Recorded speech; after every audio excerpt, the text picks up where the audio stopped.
Now at 7, a busy night for police and fire crews in Suffield. Yeah, a busy section of town is closed this morning after an ammonia leak. There's also an investigation underway on Mountain Road after a fire broke out there earlier this morning. Thanks for joining us here on The Wax. I'm Caitlin Nuclo. I'm Tracey McCain. We have crews at both of those scenes this morning as those stories continue to develop. We'll get to the latest information in just a moment. But first, we want to make sure you have everything you need before you start the day, so we'll get right over to Jill for a check on that forecast. How's it shaping up out there, Jill? Well, it is shaping up not too shabby in terms of rain chances today. Pretty low, though. I know Scott was showing like a blip of green. Yeah, there's a little teeny bit of green over there. Yeah, that's it's not doing much. Sorry, you don't count really. Okay, you know, that's not what we've been waiting for. So just a little blip on the only live radar in the state. Otherwise, we are dry for right now. So the need to water the plants today is still pretty high. Tomorrow, though, forget about it. Give the hose a break in your arms too.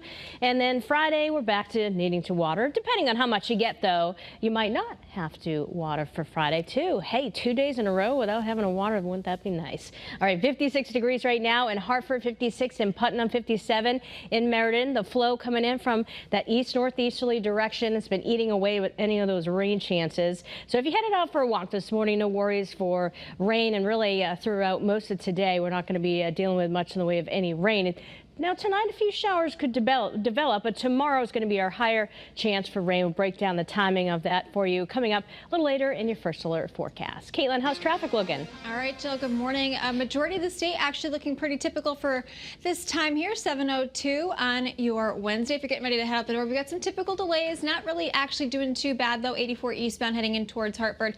Heavier delays that are building. 95 southbound New Haven to the George Washington Bridge. Just about a 100-minute ride time there. So we're past the hour-and-a-half mark there. If you're heading towards the Parkway, driving towards the city here this morning, things are even slower. So just make sure that you're budgeting in accordingly. Other than that, no crashes, no major incidents at this time. We had an earlier incident in Bridgeport that's already cleared.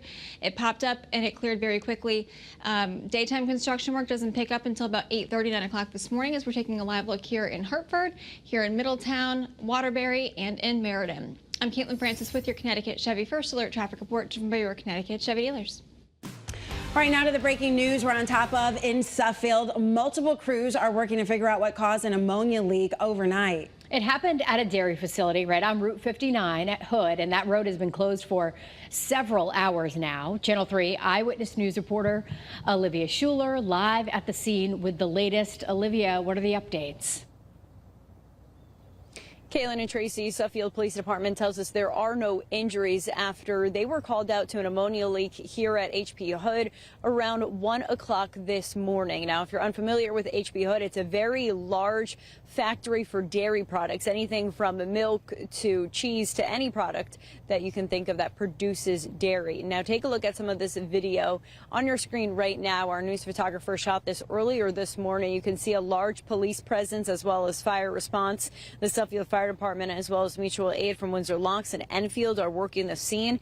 HP Hood was immediately evacuated early this morning. Some neighboring businesses and residents also cleared as crews work on this ammonia leak. Now, once this leak was determined, Suffield Police immediately notified the Department of Energy and Environmental Protection. They responded with their hazmat response team. Now, HP Hood is on East South Street here in Suffield, and over the last hour, we've seen traffic really build up here because of people getting to school or going to work. So just a reminder that if you're traveling through this area, you know where HP Hood is. You're going to want to turn around and find an alternate route at this time. Police still have the road blocked off. Once again, no injuries here, but this investigation and situation is ongoing. We're live in Suffield. Olivia Schuler, Channel 3 Eyewitness News. All right, thank you, Olivia. Now we're on top of another breaking story in Suffield where flames broke out at a home on Mountain Road. Channel 3 Eyewitness News reporter Marcy Jones is live at the fire department this morning with those details. Marcy, what can you tell us? Well, this certainly was not the way that anybody wanted to wake up early this morning. Take a look at the footage that we captured a little bit earlier this morning. We know that first responders were called to 1042 Mountain Road for a fire. According to Suffield Police, initially there were flames spotted coming from a house. However, thankfully, there have been no injuries reported. Location-wise, we were right in front of Spalding Elementary School. Mountain Road was temporarily shut down for a portion of time. However, crews have since reopened. We did see Bradley Airport Fire and Rescue out there. There were, at the peak of it, probably 4 fire trucks and a few police cruisers. They have since all cleared out. Now back out here, as soon as we get any more information on exactly what started the fire and the scope of the damage, we'll bring that to you. But for now, that's the latest. In West Suffield, Marcy Jones, Channel 3 Eyewitness News. All right, Marcy, thank you. This morning, a group of boaters back on solid ground after they were stranded in the Long Island Sound.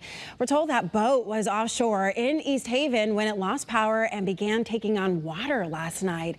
9 people were on the boat. Thankfully, rescue crews were able to get them all to safety. No one was hurt. No word yet on what caused that power outage. Police in Windsor Locks have identified the man who was killed in a crash that shut down 91 for hours yesterday evening. Police say James McPherson of Manchester died after veering his pickup truck off the highway, then swerving back onto the road and hitting another vehicle. The other driver was not hurt. A section of that highway was shut down for the entire evening commute, causing massive backups. The crash still under investigation this morning. A man accused of killing his wife and dumping her body in the woods in East Hartford has pleaded guilty. Taj Hutchinson murdered Jessica Edwards, prosecutors say, in South Windsor back in 2021. Her body was found in East Hartford after an 11-day search. Hutchinson is set to be sentenced in November. Well, new this morning, the InfoWars media platform owned by conspiracy theorist Alex Jones will be sold off piece by piece this fall. A bankruptcy judge in Texas will approve auctions to sell off the company's assets to help pay the $1 billion that he owes the families of the Sandy Hook victims in the school shooting. Back in 2022, Jones was found liable for defamation for repeatedly calling that tragedy a hoax. The auctions, once approved, will begin in November. Now to our focus on your health. The federal government is once again giving out free COVID-19 test kits. You'll be able to order up to 4 kits and have them delivered right to your door. The program is starting back up as COVID cases have been on the rise lately. Doctors say a few factors have contributed to an earlier surge of cases this summer. Lots of theories out there, but I think like the combination of the variants, the hot weather, and the COVID fatigue is probably all to blame. All right, you can order those tests at covidtest.gov. Again, 4 of them per kit.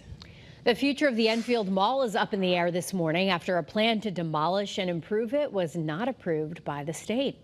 A developer wanted to turn the mostly vacant mall into a space with restaurants, retailers, and apartments, and they wanted a $20 million grant to try to move forward. The Channel 3 I-team has learned that the project was not approved for that grant. The town can reapply, but future grants won't be handed out until March. Well, today on the campaign trail, Vice President Kamala Harris is set to deliver remarks in Pittsburgh outlining her vision for the economy. Former President Trump will be in North Carolina speaking at a plumbing manufacturing plant as part of his America's First agenda. It will be his second visit to the battleground state in just 5 days. Election Day is 41 days away. Right now, Tropical Storm Helene is intensifying, and it's moving towards the Gulf Coast of Florida. Channel 3's Roger Susannon is live at the First Alert Desk with more on the preps as Helene gets ready to barrel down. Yeah, ladies, right now, Florida Governor Ron DeSantis is already urging people who live in 10 different counties to make plans to evacuate before Thursday night. And right now, people who live in those areas are already preparing their homes to deal with a storm that forecasters say could intensify into a Category 3 hurricane. So homeowners and crews have already been very busy boarding up houses and throwing down sandbags. One of the hardest hit areas, by the way, could be the state capital of Tallahassee. The mayor there, John Daly, says people who live in Tallahassee have certainly prepared for many hurricanes over the years, but Helene could be one of the worst storms the city has ever seen. It's very concerning. I'm from Tallahassee. This is my hometown. We have never seen a storm of this magnitude that could possibly be a direct hit to Tallahassee. And of course, Tallahassee not the only area bracing for the worst in Florida. President Joe Biden has already declared a state of an emergency for all of Florida, in fact. Live at the First Alert Desk, I'm Roger Suzanne and Jill. Thank you, Roger. And while we will not see any direct impacts, you might see a few clouds connected with what will eventually be the remnants of Helene. But yeah, still forecast to become a major hurricane as it heads towards the Panhandle, the Big Bend of Florida for late tomorrow. So rapid intensification expected. Locally, though, we have some high level clouds, a beautiful sunrise right now. Windsor locks, it's 56 degrees. Those sprinkles to the northwest are struggling. There's still dry air in place. So just some scattered clouds, temperatures in the mid and upper 50s. For the kiddos heading out on the bus stop, the long sleeve might be needed again this morning, this afternoon. Very similar conditions, mid and upper 60s for highs as we look town by town, maybe only lower 60s. Woodbury 63 for the high, near 70 in Windsor. We're looking at those highs near about 65 in Stores. And then this afternoon down towards the shoreline, 67 Haddam, 68 in Wallingford. So another fall feel to the air today. Eventually it's going to warm back up again. But before that happens, we have some rain to talk about. I'll have more on that coming up in a few minutes.